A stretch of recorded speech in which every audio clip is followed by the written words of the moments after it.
Katika mji mdogo wa Milano uliokuwa pembezoni mwa bahari, kulikuwa na mandhari ya kuvutia sana. Bahari ilikuwa ikipeperusha upepo mwanana uliobeba harufu ya chumvi na unyevunyevu uliotuliza mioyo ya wakazi wa eneo lile. Nyumba ndogo ndogo za kisasa zilipangwa kwa ustadi mithili ya mchoro uliopangwa na msanii hodari. Kila nyumba ilikuwa na rangi angavu na bustani ndogo mbele yake zenye maua ya kuvutia macho. Watu wa Milano walijulikana kwa ukarimu wao na tabasamu zisizoisha, kiasi kwamba mgeni yoyote aliyefika alihisi yuko nyumbani. Vicheko na salamu za upendo zilikuwa sehemu ya maisha ya kila siku, watoto wakicheza mitaani bila hofu, huku wazee wakisimulia hadithi pembezoni mwa barabara nyembamba zilizosafishwa kila asubuhi. Ndani ya mji huo uliotawaliwa na utulivu na uchangamfu, aliishi mwanamke mmoja aliyefahamika kwa jina la Mama Bonge. Mama Bonge alikuwa na umri wa miaka 35, mwanamke jasiri na mwenye bidii aliyekuwa mfano wa kujituma kwa wanawake wengi wa Milano. Alimiliki mgahawa mdogo wa chakula uliokuwa karibu na soko kuu la mji, mahali palipopitisha watu wengi kila siku. Ingawa mgahawa wake haukuwa mkubwa sana, ulikuwa na mvuto wa kipekee uliowafanya watu wahisi amani wanapoingia. Harufu ya pilipili hoho, kitunguu na viungo vya asili ilitanda hewani muda mwingi wa siku, na mara nyingi watu walijikuta wakisimama nje kwa sekunde chache kuvuta harufu hiyo kabla hata hawajaingia ndani. Mama Bonge hakuwa tu mfanyabiashara, bali pia alikuwa mama mwenye upendo mkubwa kwa watoto wake wawili wa kiume. Watoto hao walikuwa ndio nguvu na sababu ya yeye kuamka kila siku mapema alfajiri kwenda sokoni kununua mahitaji ya mgahawa. Baada ya mume wake kumkimbia na kwenda kuoa mwanamke mwingine, Mama Bonge alibeba jukumu la kuwa mama na baba kwa wakati mmoja. Maumivu ya kuachwa hayakumvunja moyo, badala yake yaligeuka kuwa chachu ya mafanikio. Alijifunza kuwa imara, akijipa moyo kila siku kuwa lazima watoto wake wapate maisha bora licha ya changamoto alizopitia. Usiku alihakikisha watoto wake wamekula, wamesoma na kulala salama, kisha ndipo yeye alijipumzisha. Umaarufu wa Mama Bonge katika mji wa Milano haukutokana tu na biashara yake ya chakula, bali pia na tabia yake njema. Alijulikana kwa usafi wa hali ya juu jikoni mwake, kitu kilichowafanya wateja wamuamini bila kusita. Meza zake zilikuwa zikimetameta kila wakati, vyombo vikiwa vimepangwa kwa mpangilio wa kuvutia, na sakafu ikiwa safi muda wote. Wateja walipofika walipokelewa kwa tabasamu pana na maneno ya ukaribisho yaliyojaa heshima. Hakuwahi kumdharau mtu kutokana na mavazi au hali yake ya kifedha. Kwake kila mteja alikuwa wa muhimu. Lakini zaidi ya yote, sifa kubwa iliyompa umaarufu Mama Bonge ilikuwa ladha ya chakula chake. Alikuwa na kipaji cha kipekee cha kupika vyakula vilivyojaa harufu na utamu, uliowafanya watu warudi tena na tena. Wakati wa mchana mgahawa wake ulijaa wateja kiasi kwamba wengine walilazimika kusubiri nje wakisubiri nafasi. Alipika chakula kingi kila siku, lakini cha ajabu ni kwamba mara nyingi vyote viliisha kabla hata jioni haijafika. Watu walimzungumzia kila kona ya mji, wakimsifu kwa ubora wa huduma na ukarimu wake. Kadiri siku zilivyokuwa zikienda, umaarufu wa mgahawa wa Mama Bonge uliendelea kukua kwa kasi isiyo ya kawaida. Kila asubuhi mapema kabla hata jua halijachomoza vizuri, watu walikuwa tayari wameanza kukusanyika nje ya mgahawa wake wakisubiri afungue. Wengine walikuwa wafanyakazi wa ofisini, wengine wafanyabiashara wadogo, na wengine wanafunzi waliokuwa wakielekea masomoni. Harufu ya chakula chake ilipoanza kusambaa hewani, ilikuwa kama ishara rasmi kuwa siku imeanza katika mji wa Milano. Hata wale waliokuwa hawana njaa sana, walijikuta wakivutiwa na harufu ile tamu iliyochanganyika na upepo wa bahari uliokuwa ukipuliza taratibu. Migahawa iliyokuwa jirani na mgahawa wake haikuwa na bahati kama yake. Wamiliki wa migahawa hiyo walijitahidi kupika vyakula vizuri, walibadilisha mapambo ya ndani, wengine waliweka muziki wa kuvutia ili kuwavuta wateja, lakini bado hali haikubadilika. Wateja wengi walikuwa wakisubiri kwanza kuona kama chakula cha Mama Bonge kimeisha, ndipo waamue kwenda migahawa mingine. Ilifika hatua baadhi ya mama ntilie walikuwa wakifungua biashara zao kwa kuchelewa, wakijua mapema kabisa kuwa hadi Mama Bonge amalize chakula chake hawangepata mteja hata mmoja. Hali hiyo iliwafanya wengi wao kuanza kumchukia kimoyomoyo, wakihisi kama anawanyang'anya riziki zao. Maneno ya chini kwa chini yalianza kusikika mitaani, wengine wakisema Mama Bonge anatumia mbinu zisizoeleweka, wengine wakidai ni bahati tu. Pamoja na chuki na manunguniko hayo, Mama Bonge hakuwahi kujali wala kuonyesha kuwa anasikia yanayozungumzwa kumhusu. Kila siku aliendelea na utaratibu wake ule ule wa kuamka mapema, kwenda sokoni kuchagua viungo vizuri, kisha kurudi mgahawani na kuanza maandalizi ya chakula. Alikuwa na msimamo mmoja tu moyoni mwake, kuhakikisha wateja wake wanapata chakula safi, kitamu na cha kuridhisha. Hakuwahi kujibu maneno ya kejeli wala mashindano ya wazi, aliamini kazi yake ingeendelea kujieleza yenyewe. Wateja wake walimpenda si tu kwa sababu ya ladha ya chakula, bali pia kwa sababu ya unyenyekevu wake na namna alivyowaheshimu bila kujali hali zao. Watu wengi walipenda sana chakula cha Mama Bonge kiasi kwamba wengine walikuwa wakitoka mitaa ya mbali kuja kula mgahawani kwake. Kulikuwa na wateja waliokuja kila siku bila kukosa, na walipojaribu kula sehemu nyingine walihisi kama kuna kitu kinakosekana. Hakuna aliyewahi kujiuliza sana ni kwa nini chakula chake kilikuwa na mvuto ule wa ajabu. Kwao ilikuwa ni kawaida tu kusema, Mama Bonge ana mkono wa baraka au kipaji cha pekee cha kupika. Hakuna aliyejua kuwa nyuma ya mafanikio yale, kulikuwa na jambo lililojificha, jambo ambalo halikuonekana kwa macho ya kawaida, wala halikusikika kwenye sifa alizopewa kila siku. Kwa macho ya nje, kila kitu kilionekana cha kawaida kabisa.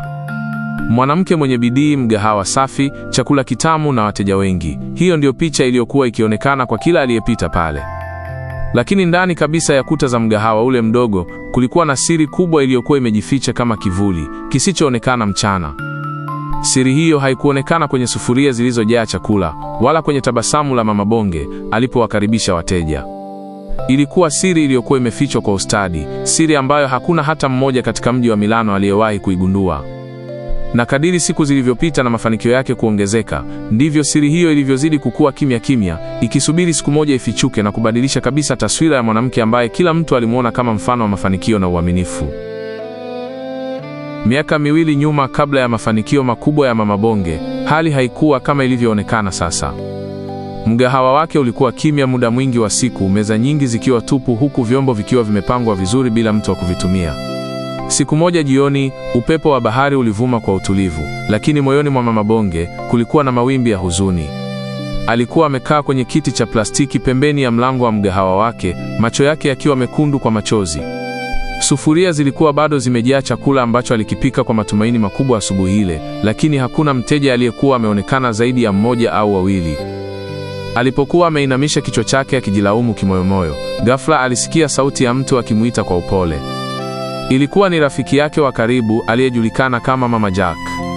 Mama Jack alikuwa mwanamke mwenye maneno mengi, lakini pia mwenye moyo wa kusaidia marafiki zake. Alimkuta Mama Bonge akiwa analia kimya kimya, jambo lililomshangaza sana kwani hakumzoea katika hali ile. "Shida nini rafiki yangu?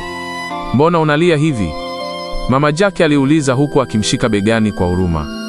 Mama Bonge alifuta machozi yake kwa nyuma ya kiganja, akavuta pumzi ndefu kisha akasema kwa sauti ya kukatika, "Sina wateja Mama Jack, kila siku napika chakula kizuri, natumia viungo vizuri, lakini watu hawaji.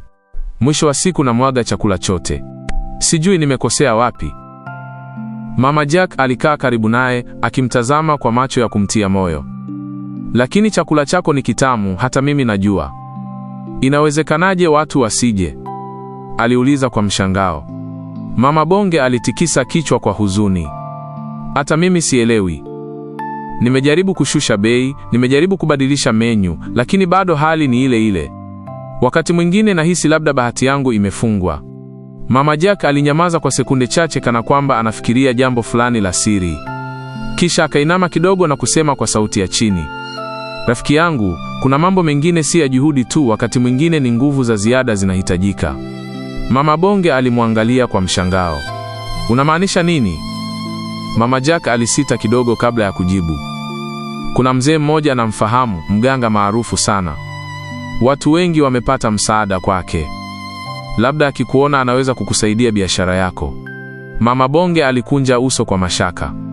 "Mganga? Sijawahi kufikiria mambo hayo Mama Jack. Mimi naamini kazi tu." Mama Jack alitabasamu kidogo. "Najua unaamini kazi na ni vizuri. Lakini jaribu kufikiria, umefanya kila kitu kinachowezekana, sivyo? Haina madhara kujaribu njia nyingine. Huenda akakupa dawa ya bahati tu." Maneno hayo yalibaki yakimzunguka Mama Bonge kichwani. Alitazama sufuria zilizojaa chakula kilichopoa, akawaza watoto wake nyumbani waliomtegemea kwa kila kitu. "Sawa," alisema hatimaye kwa sauti ya chini, "kama itanisaidia kupata wateja, niko tayari kujaribu." Mama Jack alitabasamu kwa furaha. "Vizuri sana. Kesho asubuhi nitaenda na wewe. Lakini tuondoke mapema, safari ni ndefu kidogo." "Hamna shida," Mama Bonge alijibu huku akiinuka polepole, "nitaamka mapema." Usiku ule Mama Bonge hakulala vizuri. Mawazo yalijaa kichwani mwake, hofu, matumaini na maswali mengi yasiyo na majibu. Alijiuliza kama kweli njia hiyo ingesaidia au angekuwa anapoteza muda. Lakini kila alipowaza kuhusu hali ya biashara yake na chakula anachomwaga kila siku, alihisi hana chaguo lingine zaidi ya kujaribu. Alfajiri ilipowadia, kabla hata jogoo hajawika mara ya pili, Mama Bonge alikuwa tayari ameshaamka. Alivaa nguo zake za kawaida, akafunga mlango wa nyumba yake kwa utulivu ili asiwaamshe watoto, kisha akaelekea nyumbani kwa Mama Jack. Upepo wa asubuhi ulikuwa baridi kidogo, barabara zikiwa bado tupu na anga likiwa na rangi ya samawati iliyochanganyika na machweo ya alfajiri. Alipofika nyumbani kwa rafiki yake, aligonga mlango taratibu. Mama Jack alifungua huku akiwa bado anapiga miayo. "Umeshafika mapema kweli?" alisema huku akicheka kidogo. Mama Bonge alijibu, "Sikutaka kuchelewa. Nataka nijue hatima ya biashara yangu leo." Walitazamana kwa sekunde chache, kisha Mama Jack akaingia ndani kujiandaa. Asubuhi ile hewa ilikuwa tulivu na mitaa ya Milano ikiwa bado kimya. Mama Jack alisimama sebuleni kwake akimweleza mumewe kuwa yeye na rafiki yake walihitaji kusafiri ghafla kwenda kijijini. Alisema kuna msiba wa ndugu wa karibu wa Mama Bonge ulihitaji uwepo wao. Mumewe hakutilia shaka sana, alimwangalia kwa mshangao wa muda mfupi kisha akamruhusu aende huku akimtakia safari njema. Mama Jack alichukua mkoba wake mdogo, akamwangalia Mama Bonge aliyekuwa amesimama mlangoni kwa tahadhari, kisha wakatoka nje haraka kabla majirani hawajaanza kuuliza maswali mengi. Ndani ya moyo wa Mama Bonge kulikuwa na mchanganyiko wa hofu na matumaini. Hakujua safari ile ingeishia wapi, lakini alihisi ni kama hatua ya mwisho kabla ya kukata tamaa kabisa. Walipofika kituo cha mabasi, walikuta tayari watu wachache wamesimama wakisubiri usafiri wa kuelekea vijijini. Walipanda gari lililokuwa limechakaa kidogo, lakini bado lilikuwa imara kwa safari ndefu. Safari ilianza taratibu huku injini ikitoa sauti nzito, na kadiri walivyoendelea kutoka mjini ndivyo majengo ya kisasa yalivyopungua na nafasi yake kuchukuliwa na mashamba makubwa na miti mirefu. Ndani ya gari Mama Bonge alikuwa kimya muda mwingi, akitazama nje dirishani kana kwamba anatafuta majibu katika mandhari zilizokuwa zinapita. Mama Jack mara kwa mara alimgeukia na kumtia moyo kwa tabasamu dogo, akimwambia, "Utaona tu, mambo yatabadilika." Baada ya takribani masaa matatu ya safari, walishuka katika kituo kidogo cha kijijini. Hapo walitembea kwa miguu kupitia njia nyembamba iliyozungukwa na miti na vichaka hadi wakafika katika nyumba ya udongo iliyokuwa pembezoni mwa kijiji. Nyumba ile ilikuwa tulivu kupita kiasi, moshi mwembamba ukitoka juu ya paa la nyasi. Ndani yake aliishi mganga mzee sana, mwanaume aliyekuwa na ndevu ndefu nyeupe na macho makali yaliyotoa hisia ya mtu mwenye uzoefu mkubwa wa maisha. Alipowakaribisha, aliwatazama kwa muda mrefu kana kwamba anasoma mawazo yao kabla hata hawajazungumza. Mama Bonge alipata nafasi ya kueleza shida zake kwa sauti ya unyenyekevu. Alisimulia jinsi alivyokuwa akipika chakula kizuri lakini hakupata wateja, jinsi alivyokuwa akimwaga chakula kila siku na kuhofia mustakabali wa watoto wake. Mganga alimsikiliza kwa makini bila kumkatiza, mara kwa mara akitingisha kichwa kama mtu anayeelewa kila neno. Baada ya muda mfupi, mganga alimgeukia Mama Jack na kusema kwa sauti nzito, "Wewe kaa nje kidogo, nataka niongee na mwenzako peke yake." Mama Jack alitii bila kupinga, akatoka nje na kumwacha Mama Bonge ndani ya chumba kilichokuwa na mwanga hafifu wa taa ya mafuta. Ndani ya chumba kile tulivu, mganga alimkaribia Mama Bonge na kuanza kuzungumza naye kwa sauti ya polepole. "Biashara yako ina kivuli," alisema huku akimwangalia machoni. "Lakini kivuli kinaweza kuondolewa kama utafuata masharti yangu." Mama Bonge alimeza mate kwa wasiwasi. "Niko tayari kufanya lolote mradi tu nipate wateja," alijibu kwa sauti ya chini. Mganga akatoa chupa ndogo yenye dawa ya kuoga na kifurushi cha unga wa kujifukiza. "Hizi zitakusaidia kusafisha njia ya mafanikio," alisema. Mama Bonge alizipokea kwa mikono inayotetemeka kidogo, akihisi kama tayari amepata mwanga wa matumaini. Lakini kabla hajaondoka, mganga alimuita tena na kumwambia kuna sharti moja la mwisho ambalo halipaswi kuvunjwa. "Sikiliza kwa makini," alisema kwa sauti nzito iliyomfanya Mama Bonge asimame wima. "Kila unapopika, hakikisha unaweka nguo yako ya ndani uliyovaa siku hiyo ndani ya sufuria kwa muda mfupi, kisha kabla ya kupakua chakula uitoe. Usimwambie mtu yoyote. Hii ni siri yako, hatakiwi kujua yoyote, hata rafiki yako." Mama Bonge alishtuka na kumtazama mganga kwa mshangao uliochanganyika na hofu. "Hilo si jambo la ajabu?" aliuliza kwa sauti ya kusita. Mganga alijibu kwa utulivu, "Njia za mafanikio si zote zinaeleweka kwa macho ya kawaida. Ukifuata nilichosema, utaona matokeo." Mama Bonge alikaa kimya kwa sekunde kadhaa, akipima maneno yale kichwani mwake. Alikumbuka sufuria zake zilizojaa chakula kinachomwagwa kila siku na macho ya watoto wake yaliyokuwa yakimtegemea. Hatimaye alikubali kwa kichwa, ingawa moyo wake ulikuwa na mashaka. Alipotoka nje alimkuta Mama Jackie. Uso wake haukuwa na furaha wala huzuni, bali ulikuwa na uzito wa uamuzi aliokuwa ameufanya. Safari ya kurudi ilianza akiwa amebeba dawa mkononi na wazo zito kichwani.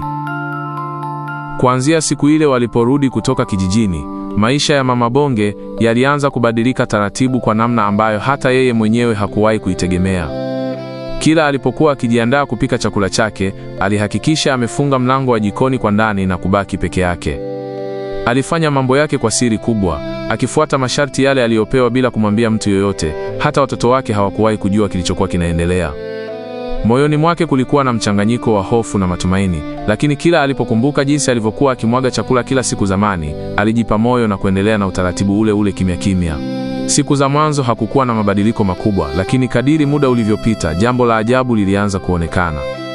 Wateja walianza kuongezeka taratibu, kwanza 2 au 3 zaidi ya kawaida, kisha idadi ikaendelea kupanda siku hadi siku. Ndani ya wiki chache, mgahawa wake ulianza kuwa na pilika nyingi tofauti na ilivyokuwa awali. Sauti za watu wakizungumza, vicheko na harufu ya chakula zilijaza hewa kila mchana. Mama Bonge mwenyewe alishangaa kuona jinsi chakula chake kilivyokuwa kikiisha haraka kuliko kawaida. Alianza kuamini kuwa pengine safari yake ile haikuwa bure, na matumaini yake yakaanza kukua zaidi. Miezi ilivyoendelea, mgahawa wake ukawa maarufu kupita kiasi. Watu kutoka mitaa ya mbali walifika kwa makusudi kuonja chakula chake kilichosifiwa kila kona ya mji. Baadhi ya wateja walikuwa wakipiga simu mapema kuuliza kama chakula kimeanza kuiva ili wasichelewe. Mama Bonge alijikuta akipika vyakula vingi zaidi kuliko hapo awali, na kila siku mapato yaliongezeka. Biashara yake ilianza kuleta faida kubwa, kiasi kwamba aliweza kulipa ada za watoto wake kwa urahisi, kununua mahitaji ya nyumbani bila hofu, na hata kuanza kuweka akiba ya fedha kwa ajili ya mipango ya baadaye. Umaarufu wake ulizidi kukua hadi jina lake likawa gumzo la mji mzima. Watu walimwona kama mfano wa mwanamke aliyepambana na maisha na kufanikiwa kwa juhudi zake. Hakuna aliyedhani kuwa nyuma ya mafanikio yale kulikuwa na siri nzito iliyofichwa kwa ustadi mkubwa. Mama Bonge alitabasamu kila alipokuwa akiwahudumia wateja, lakini ndani ya moyo wake alibeba mzigo wa siri aliyojua haitakiwi kufichuka kamwe. Baada ya muda, mafanikio hayo yalimwezesha kutimiza ndoto yake kubwa ya kumiliki nyumba ya kisasa. Alinunua kiwanja kidogo pembezoni mwa mji na kuanza ujenzi wa nyumba yake taratibu.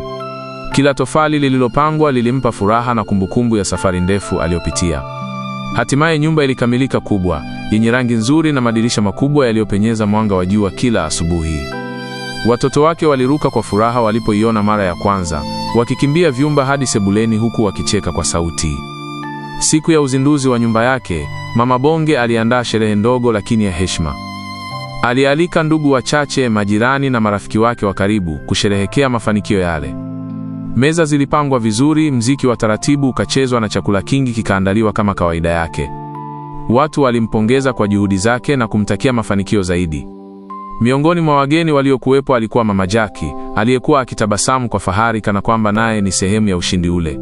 Mama Jackie alimkumbatia Mama Bonge na kusema, "Niliamini siku moja utafanikiwa na leo umeonyesha kweli." Mama Bonge alitabasamu kwa unyenyekevu akijibu, "Asante rafiki yangu kwa kunitia moyo siku zile nilipokata tamaa." Usiku ule ulikuwa wa furaha na shangwe, watu wakicheza na kuzungumza kwa furaha bila kujua hadithi halisi ya nyuma ya mafanikio yale. Mama Bonge alisimama pembeni kwa muda akitazama wageni wake wakifurahia sherehe, akilisi mchanganyiko wa furaha na mawazo mazito moyoni. Mafanikio yalikuwa mikononi mwake, ndoto zake zilikuwa zimetimia, lakini ndani kabisa alijua kuwa kila hatua aliyopiga ilibeba siri nzito iliyohitaji kulindwa kwa gharama yoyote. Kadiri muda ulivyozidi kusonga mbele, urafiki kati ya Mama Bonge na Mama Jackie uliendelea kuonekana kuwa wa karibu sana machoni pa watu. Mama Jackie alikuwa akifika mgahawani mara kwa mara, wakati mwingine bila taarifa, akikaa kwenye kiti kile kile karibu na dirisha alichokipenda. Wafanyakazi wa mgahawa walimzoea na hata hawakumuuliza tena anataka nini, kwa sababu mara nyingi alipewa chakula kile kile alichokipenda. Mama Bonge alimchukulia kama ndugu yake wa karibu, hivyo hakuwahi kumtoza fedha kila alipokuja kula. Wateja wengine waliona hilo kama ishara ya urafiki wa kweli, wakiamini kuwa mafanikio ya Mama Bonge yalikuwa yameambatana na watu waliomtakia mema. Hata hivyo, ndani kabisa ya moyo wa Mama Bonge kulikuwa na hofu ndogo iliyomfuata kila siku alipokuwa jikoni. Kila mara alihakikisha mlango umefungwa vizuri kabla hajaanza kupika. Ilikuwa ni sehemu ya utaratibu wake wa siri ambao hakutaka mtu yeyote auone. Lakini siku moja, siku ambayo ilionekana ya kawaida kama nyingine zote, mambo yalibadilika ghafla. Asubuhi ile wateja walikuwa wengi kuliko kawaida, oda zilikuwa zinaingia mfululizo na Mama Bonge alikuwa akihaa kuhakikisha kila kitu kinakwenda kwa wakati. Katika pilika zile, alisahau kitu kimoja muhimu, kufunga mlango wa jikoni. Mama Jackie aliwasili mgahawani muda ule ule, akiwa na tabasamu lake la kawaida. Hakumwona Mama Bonge sehemu ya mapokezi kama ilivyokuwa kawaida, hivyo akaamua kuelekea moja kwa moja jikoni kumsalimia. Bila kubisha hodi wala kusubiri ruhusa, alisukuma mlango na kuingia ndani. Alichokiona mbele ya macho yake kilimfanya asimame ghafla kana kwamba muda umesimama. Mama Bonge alikuwa amesimama karibu na sufuria, akiwa katika kitendo ambacho Mama Jackie hakuwahi kukitarajia kuona maishani mwake. Kwa sekunde chache Mama Jackie alishindwa hata kupumua vizuri. Macho yake yalitanuka kwa mshangao na mdomo wake ukabaki wazi. Mama Bonge alipogeuka na kumwona amesimama pale, uso wake ulipoteza rangi mara moja. Ukimya mzito ulitanda jikoni kwa muda mfupi uliokuwa kama dakika nzima. Mama Jackie, sikusikia ukiingia, Mama Bonge alisema kwa sauti ya chini iliyokuwa imejaa hofu. Lakini tayari ilikuwa imechelewa. Mama Jackie alishindwa kujizuia. Mshtuko alioupata ulimfanya apige kelele kubwa bila kufikiria. Jamani, njoo muone, alipaza sauti kwa nguvu iliyovuka hadi eneo la wateja. Ndani ya sekunde chache watu walianza kukimbilia jikoni kwa mshangao, wengine wakiwa bado wameshika vijiko vyao. Walipofika na kuona kile kilichokuwa mikononi mwa Mama Bonge, uso wa kila mmoja ulibadilika. Kelele ziliongezeka, hasira zikaanza kupanda haraka kama moto unaowashwa na upepo mkali. Mama Bonge, unafanya nini hiki? Mmoja alipaza sauti. Mama Bonge, unatupikia chakula au unatufanyia uchafu? Mwingine aliongeza kwa hasira. Ndani ya muda mfupi, maneno ya hasira yaligeuka kuwa vitendo. Baadhi ya watu walianza kusukumana wakitaka kutoka nje, wengine wakimkabili Mama Bonge kwa jazba. Nyanya, vitunguu na hata viti vilianza kurushwa hovyo. Mgahawa uliokuwa muda mfupi uliopita umejaa vicheko na harufu ya chakula kizuri, ghafla uligeuka uwanja wa fujo na kelele zisizo na mpangilio. Mama Bonge alijaribu kuzungumza na kueleza, lakini hakuna aliyekuwa tayari kusikiliza. Mama Jackie mwenyewe alibaki amesimama pembeni, uso wake ukiwa umechanganyika na mshangao na hofu ya kile alichokisababisha. Watu walimzunguka Mama Bonge wakipaza sauti, wengine wakimtupia maneno makali yaliyomchoma moyoni.